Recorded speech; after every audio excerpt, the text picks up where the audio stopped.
మేడ్చల్ జిల్లా కాంగ్రెస్ పార్టీ ఆధ్వర్యంలో ఏఐసిసి ఇచ్చినటువంటి పిలుపు మేరకు తెలంగాణ పిసిసి అధ్యక్షుడు మా ముఖ్యమంత్రి గారు ఇచ్చినటువంటి పిలుపును అందుకొని ఈరోజు కలెక్టర్ కార్యాలయంలో అంబేద్కర్ గారికి దండ వేసి నివాళులు అర్పించి ఈరోజు ఇక్కడ మెమోరాండం ఇవ్వడం జరిగింది. మరి ఈరోజు నిండు పార్లమెంట్ సభలో అమిత్ షా గారు అంబేద్కర్ గారి మీద మాట్లాడినటువంటి మాట ఏదైతే ప్రజాస్వామ్యానికి విరుద్ధం, మన రాజ్యాంగానికి విరుద్ధం. ఒక దేవుని పేరు ఎత్తినట్టు ప్రతిసారి అంబేద్కర్ మాట తీసుకొని మాట్లాడుతున్నారు. మీరు ఇన్నిసార్లు దేవుని పేరు ఎత్తుకొని మాట్లాడితే మీరు స్వర్గానికి పోతారని ఏ విధంగా అయితే చులకనగా అంబేద్కర్ను చేసి మాట్లాడిండో దాన్ని పార్లమెంట్ నిండు సభలో పార్లమెంట్ సభ్యులందరూ కూడా ఖండించి ఇండియా కూటమి పార్లమెంట్ నుంచి బహిష్కరించడం జరిగింది. ఈరోజు కాంగ్రెస్ పార్టీ ఇండియా కూటమి దేశవ్యాప్తంగా నిరసనలు తెలియజేస్తూ ఉంది. ఎందుకంటే భారతదేశంలో నిజంగా కూడా అంబేద్కర్ అంటే ఒక దేవుడే.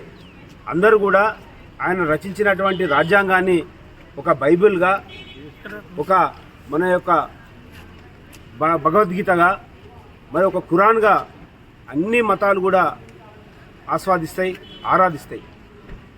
అలాంటి ఖురాను, మన భగవద్గీత ఏ విధంగా అయితే మన బైబిల్ ఏదైతే ఉందో ఏ విధంగా అయితే మనం చూస్తామో ఆ రాజ్యాంగాన్ని కూడా మనం అదే విధంగా చూస్తాం.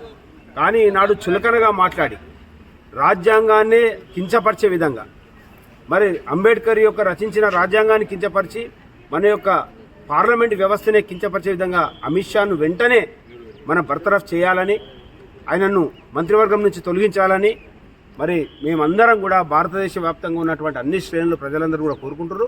ఈరోజు దేశవ్యాప్తంగానే కాంగ్రెస్ పార్టీ ఇచ్చినటువంటి పిలుపుని అందుకొని మేడ్చల్ జిల్లా నుంచి అందరూ కూడా మన కాంటాక్ట్ చేసినటువంటి నాయకులు, సీనియర్ నాయకులు, మాజీ ఎమ్మెల్యేలు అందరూ వచ్చి ఈరోజు కలెక్టర్ గారికి వినతి పత్రం ఇచ్చి మరి ముర్ము గారికి, మన ప్రెసిడెంట్ గారికి పంపించడం జరుగుతూ ఉంది. దాన్ని ఈరోజు అందరం కూడా ప్రజలందరూ కూడా ఈ యొక్క బీజేపీ యొక్క రాచనీతిని అందరూ కూడా విరుద్ధంగా చేయాలని, విమర్శించాలని కోరుకుంటూ మరి ఇక్కడికి విచ్చేసినటువంటి మా జిల్లా నుంచి విచ్చేసినటువంటి నాయకులందరూ కూడా నా హృదయపూర్వక ధన్యవాదాలు తెలియజేస్తాను. జై కాంగ్రెస్.